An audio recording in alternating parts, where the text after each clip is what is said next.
جی السلام علیکم ناظرین، اون شرازی آپ کے سامنے حاضر خدمت۔ ناظرین، آپ میرے ویلاگ دیکھتے رہتے ہیں اور آپ کا بڑا زبردست فیڈ بیک آتا ہے، اور اسی لیے میں ویلاگ کرتا ہوں تاکہ آپ کے سامنے ایکسکلوسیو خبریں لے کے آؤں۔ بہت سارے معاملات پہ ہم آپ کے سامنے ایکسکلوسیو خبریں لے کے آئے ہیں۔ ابھی جو معاملہ میں آپ کے سامنے ڈسکس کر رہا ہوں یہ میری ذات سے متعلق معاملہ ہے، اور اس کو ڈسکس کرنا، آپ کے سامنے لانا، حقائق آپ کے سامنے لانا بہت ضروری تھا۔ صورتحال کچھ اس طرح ہے کہ ایک جرنلسٹ کا کام ہوتا ہے کہ وہ حکومت کے وہ چیزیں سامنے لے کے آئے جو عام لوگوں سے اوجھل ہیں، وہ حکومت کے غلط کاموں پہ نظر رکھے، کیونکہ واچ ڈاگ کی طرح ہوتا ہے، تو حکومت کے غلط کاموں پہ نظر رکھے اور حقائق سامنے لے کے آئے۔ اسے دو چیزیں ہوتی ہیں، ایک تو عوام میں اویئرنیس پھیلتی ہے، اور دوسرا کام جو اہم ہوتا ہے وہ جناب حکمران کچھ سیدھا ہوتے ہیں، مطلب سکینڈل ان کے سامنے آتے ہیں، وہ اس خوف سے کہ جی میڈیا رپورٹ کر دے گا، یا کوئی میڈیا رپورٹ کرتا ہے تو وہ اس پہ ایکشن لیتے ہیں، نیچے بیوروکریسی کچھ غلط کرتی ہے تو وہ جناب جو وزیر صاحب ہوتے ہیں یا وزیر اعظم صاحب کوئی بھی ہو، وہ ایکشن لیتے ہیں۔ لیکن ایک بات ہمیشہ سے رہی کہ ہمیشہ میڈیا جو ہے وہ بیڈ بک میں حکمرانوں کی رہتا ہے، یعنی حکمران ہمیشہ سے میڈیا سے ناراض رہتا ہے۔ وہ حکمران جب اپوزیشن میں ہوتا ہے تو میڈیا اس کی فیوریٹ چائلڈ ہوتا ہے، بلو آئیڈ ہوتا ہے، لیکن وہی حکمران حکمرانی پہ جب وہی سیاستدان جاتا ہے تو اس کے لیے پھر میڈیا جو ہے نا قابل برداشت ہو جاتا ہے۔ اگر ہم بات کریں شروع سے تھرو آؤٹ پاکستان کی تاریخ میں ایسے ہی ہوا، ایوب صاحب سے پہلے سے چلے، ایوب صاحب کا دور دیکھیں، آگے بھٹو صاحب کا دور دیکھیں، ضیاء صاحب کا، سارے جناب اخباریں بند ہوتی رہی، صحافیوں کو کوڑے لگتے رہے، بی بی کے دور دیکھیں، نواز شریف صاحب کے تینوں ادوار دیکھیں، جنگ اخبار بند ہوا، کیا کچھ نہیں ہوا۔ اور پھر اس کے بعد مشرف صاحب کے دور میں جناب صحافی سڑکوں پہ پروگرام کرتے رہے، وہ بھی ہوا۔ آل دو کہ الیکٹرانک میڈیا آیا مشرف صاحب کے دور میں، ایک ایکسپینڈ ہوا میڈیا، لیکن پھر صحافیوں کے ساتھ کیا ہوا وہ بھی سب کو معلوم ہے۔ پھر اس کے بعد جو مشرف صاحب کے بعد پھر نواز شریف صاحب کا دور آیا، اور پیپل پارٹی کا، پھر نواز شریف کا، وہی میڈیا کے ساتھ جو ہے وہ ہیٹ والا ایک ریلیشن رہا۔ عمران خان صاحب کے متعلق میرے سمیت تمام میڈیا کے لوگوں کو یہ تھا کہ عمران خان کی پارٹی جو ہے وہ میڈیا کے بل بوتے پہ آئی ہے، عمران خان کی پارٹی سوشل میڈیا کے بل بوتے پہ آئی ہے، کیونکہ عمران خان بہت بار خود فرماتے رہے ہیں کہ جی میری پارٹی بنانے میں تو میڈیا کا بڑا کردار ہے، اور میں تو میڈیا کا شکر گزار ہوں۔ درجنوں کلپ آپ کو سوشل میڈیا پہ اس بات کے مل جائیں گے۔ لیکن میرے سمیت بہت سارے وہ جرنلسٹ جو یہ سوچتے تھے، ان کی یہ سوچ، یہ انداز، یہ تجزیہ غلط نکلا۔ میں آپ کے سامنے کنفیس کر رہا ہوں کہ یہ تجزیہ غلط نکلا۔ خان صاحب آئے تو اب میڈیا کے لیے اور مشکلات بڑھتی گئی، ابھی تک ہزاروں میڈیا اہلکار بے روزگار ہو چکے ہیں، سیلریز کئی ماہ بعد کچھ چینل کو چھوڑ کے آ رہی ہیں، اور بڑے میڈیا کے برے حالات ہیں، لوکل پیپرز کو اشتہار بند کیے جا رہے ہیں، اور بہت کچھ اس طرح کا کیا جا رہا ہے جو اس سے پہلے مطلب ہوا تو تھا، لیکن اتنا سخت میڈیا پہ وقت نہیں آیا تھا۔ یہ تو ایک تھوڑی سی آپ کو سٹوری بتا دی اوورال میڈیا کے حوالے سے۔ اب ذرا آتا ہوں میں یہ اس طرف کہ ایک اور چیز جو تھی وہ یہ تھی کہ جو میڈیا کے لوگ تھے ان پہ تنقید جو ہے وہ درست کی جاتی تھی، یعنی جہاں وہ غلط ہوتے تھے وہاں پہ تنقید کی جاتی تھی۔ میں یہ مانتا ہوں کہ میڈیا کے سارے لوگ ٹھیک نہیں ہیں، کوئی میڈیا دودھ کا دھلا ہوا نہیں ہے، اسی معاشرے میں سے ہے، اسی معاشرے جہاں سے یہ پولیس والے ہیں، جہاں سے یہ ڈاکٹر ہیں، جہاں سے یہ فوج والے ہیں، جہاں سے یہ استاد ہیں، جہاں سے سینٹری ورکر ہیں، اسی معاشرے سے میڈیا بھی ہے۔ میڈیا میں بھی کالی بھیڑیں ہیں، مانتا ہوں بالکل جی، ہر پیشے میں ہوتی ہے، کس پیشے میں نہیں ہے؟ عدالت، ججز کو اس بات پہ نکالا جاتا ہے، وکلاء میں ہیں، ہر جگہ پہ ہیں، کہ کوئی بھی ایسا پروفیشن نہیں ہے جہاں پہ کالی بھیڑیں نہ ہو۔ لیکن اب اس دور میں شروع کیا ہوا کہ جو صحافی ہیں ان کی کریکٹر اسیسینیشن شروع کر دی گئی، یعنی اگر حامد میر کوئی خلاف پروگرام کرتا ہے حکومت کے، یعنی حقائق سامنے لاتا ہے، تو اس کے نام کے آگے کسی جانور کا نام لگا کے جناب آپ ٹرینڈ کرتے ہیں، آپ ارشد شریف کا کرتے ہیں، آپ رؤوف کلاسہ صاحب کا کرتے ہیں۔ اسی طرح میرے ساتھ بھی یہ معاملہ ہے کہ مجھے جناب میں بھی کوشش یہ کرتا ہوں کہ حقائق سامنے لے کے آؤں، وہ چیزیں سامنے لے کے آؤں جو حکومت کی بہتری کے لیے، میں بتاؤں کہ یہاں پہ آپ غلط کر رہے ہیں بھائی ٹھیک کریں، تو مجھے جناب لفافہ صافی میری بات بھری پڑی ہوتی ہے تحریک انصاف کے لوگوں کے کمنٹ سے، مطلب ایک تو لفافہ صافی، اور پھر اس سے مطلب پرسنلی کریکٹر پہ اٹیک، فیملی پہ اٹیک۔ یار یہ کون سا طریقہ کار ہے؟ اب میں آپ کو ایک اور بات بتا دوں کہ ایک طرف یہ چیز ہے، یہ صرف یہ نہیں ہے تحریک انصاف کر رہی ہے، اس سے پہلے نون لیگ بھی میرے ساتھ یہی کرتی تھی. میں اپنی بات کروں گا ابھی. مجھے لفافہ صافی نون لیگ بھی کہتی تھی، مجھے پیپل پارٹی بھی جب حکمران تھے نا 2008 سے 13 تک، پیپل پارٹی کے کارکن بھی یہی کہتے تھے، نون لیگ کے بھی 13 سے 18 تک یہی کہتے تھے. لیکن اب تھوڑا سا یہ ہوا ہے کہ وہ کچھ نہ کچھ مہذب انداز میں کہتے تھے، لیکن یہ تو جناب تھوڑی سی بات کوئی حقائق سامنے لے کے آ جائے یہ تو جناب شروع ہو جاتے ہیں. اب صورتحال یہ ہے کہ میں تھوڑا سا اس لیے آپ کے سامنے حاضر ہوں، آپ کو حقائق دکھاؤں. میں لفافہ صافی ہوں، اچھا آپ کہتے ہیں تحریک انصاف والوں. ذرا یہ آپ جو ابھی چیزیں دیکھ رہے ہیں نا، جو پہلے بھی میں نے آپ کو دکھائی ہیں، یہ جناب علی میں نے عمران خان صاحب کو ڈونیشن دی ہے.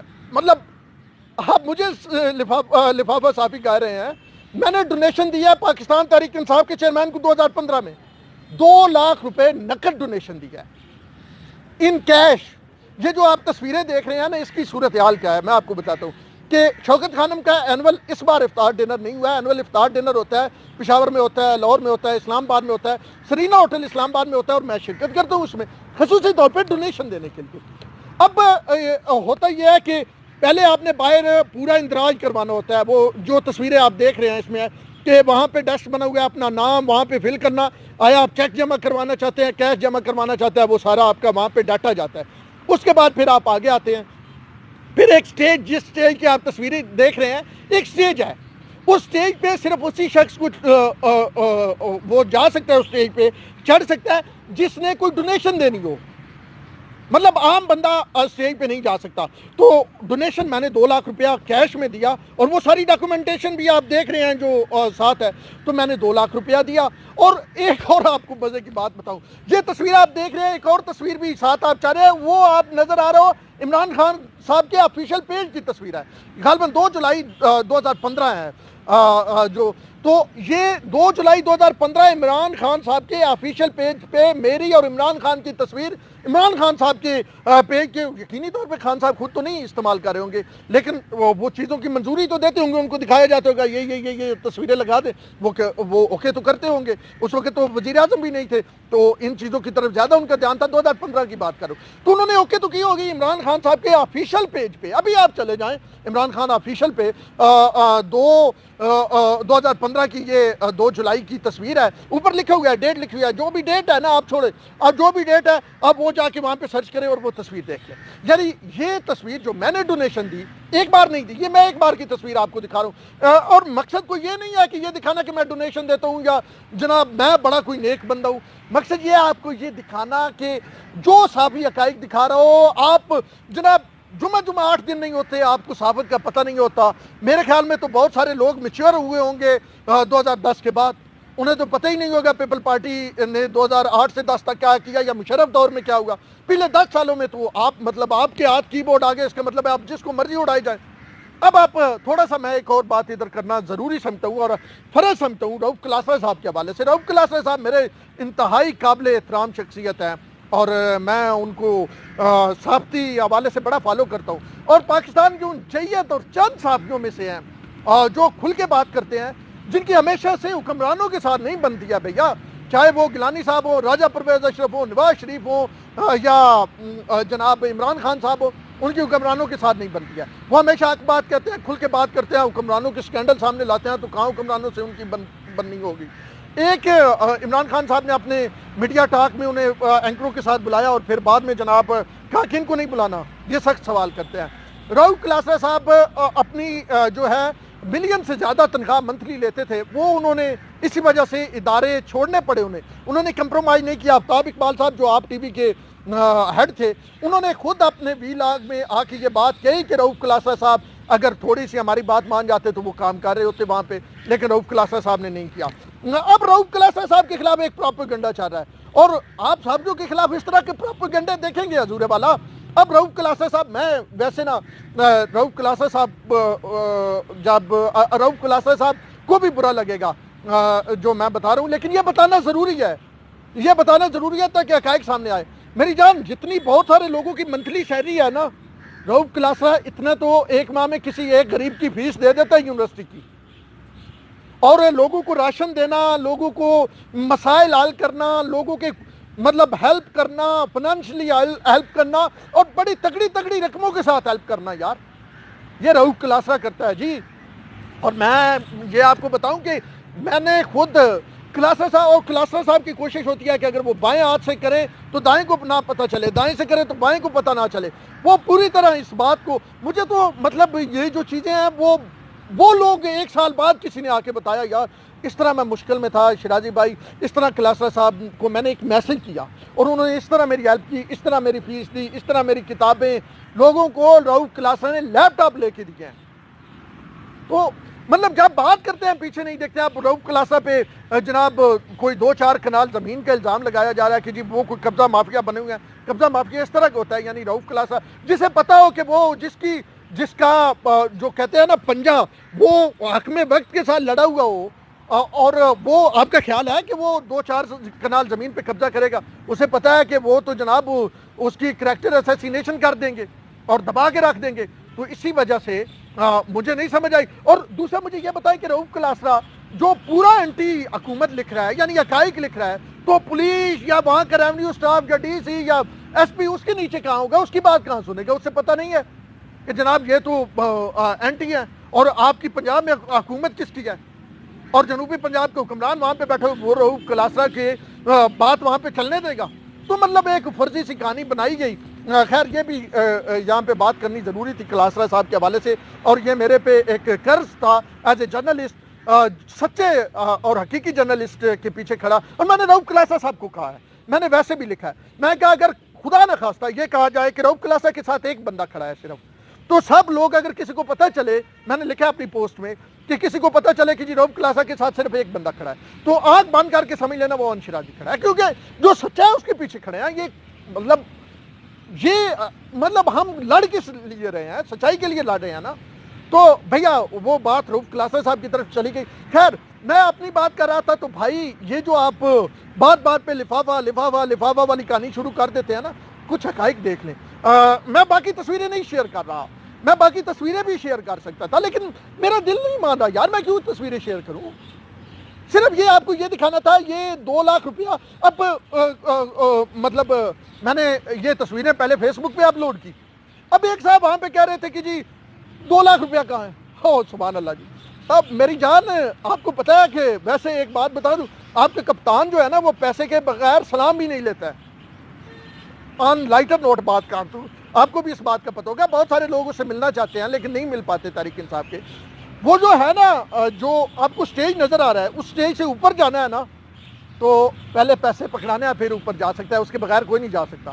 وہاں پہ ہزاروں کی تعداد میں لوگ ہوتے ہیں، تقریباً 1200-1500 لوگ اس ڈنر میں ہوتے ہیں، اس میں افطار میں. تو بھائی وہ پہلے پیسے ہوتے ہیں، پیسے کے بعد، اور اگر کوئی اوپر چڑھ بھی جائے، میں کیونکہ ریگولر شرکت کر رہا ہوں اور میں اس کا حصہ ہوں ڈونیشن دینے والوں کا، اگر کوئی چڑھ بھی جائے منچلاک صرف تصویر بنوانے کے لیے تو چڑھ تو جائے، لیکن جیسے ہی پتہ چلتا ہے اس نے پیسے نہیں دیا تصویر نہیں بنائی جاتی. ہاں فیملیز جو دے رہی ہیں ان کے بچے، آپ دیکھ لیں تصویریں بچوں کے ساتھ، آپ اسی پیج پہ چلے جائیں میری تصویر کے ساتھ جو آگے پیچھے تصویریں ہیں عمران خان صاحب کے آفیشیل پیج پہ چلے جائیں. تو بھائی بس یہ بات کہنی تھی کہ یہ جو آپ اٹھ کے، میں آپ کو ایک اور بات بتا دوں، الحمدللہ میں فائنینشلی طور پہ فیملی وائز اتنا مضبوط ہوں کہ مجھے کوئی صحافت کی جو ہے وہ کمائی نہیں کھانی، یا مجھے بلیک میل کسی کو نہیں کرنا، یا یہ نہیں کہ کوئی وزیر مجھے تعلق اچھا ہوگا تو میرا خرچہ صحیح چلے گا یا کسی اور کے ساتھ. الحمدللہ مولا پنجتن پاک کا بہت کرم ہے میرے پہ. لیکن آپ کو صرف بتانا یہ تھا کہ سب کو ایک ہاتھ سے یا ایک چھڑی سے نہ آکا کریں، تھوڑا عقل کریں، تھوڑا مطلب میچیور ہو جائیں. اب رؤف کلاسرا صاحب کے خلاف پیپل پارٹی والے لگے ہوئے ہیں، انہوں نے ان کے سکینڈل کیے تھے، نون لیگ والے لگے ہوئے ہیں، تحریک انصاف والے لگے ہوئے ہیں. اب وہ جناب رؤف کلاسرا بمقابلہ 3 سیاسی جماعتیں ہو گئی. اب یہی مطلب میں اپنی بات کروں تو جناب تحریک انصاف والوں کو تو میں سب سے بڑا کرپٹ صحافی لگتا ہوں جب میں حقائق لکھتا ہوں. تو بھیا بس بات کرنے کا یہ مقصد تھا. کوئی یہ نہیں تھا کہ میں شوکت خانم کو اتنے پیسے دیتا ہوں، یہ عمران خان کو اتنی ڈونیشن دیتا ہوں. 2015 میں تو وہ وزیر اعظم بھی نہیں تھے نا، میں نے کوئی فائدہ بھی نہیں لینا تھا، اور 15 میں لوگ یہ سمجھ بھی نہیں رہے تھے کہ وہ وزیر اعظم بنیں گے. تو میں نے کوئی پرسنل فائدہ نہیں لینا تھا. اور یہ بھی سامنے لانے کا مقصد ہے وہ لوگ جو بات کر رہے ہیں ان کو دکھانا. تو بھائی میرا کوئی باقی بھی چیزیں میں سامنے لا سکتا تھا، اس سے زیادہ میرے پاس پروف پڑے ہیں کہ کس انداز میں میں نے ڈونیشن دیا، لیکن مقصد حقائق سامنے لانا تھا. کسی کو اپنا کوئی بڑا پان نہیں شو کرانا تھا یا کسی کو کوئی نیچا نہیں دکھانا تھا.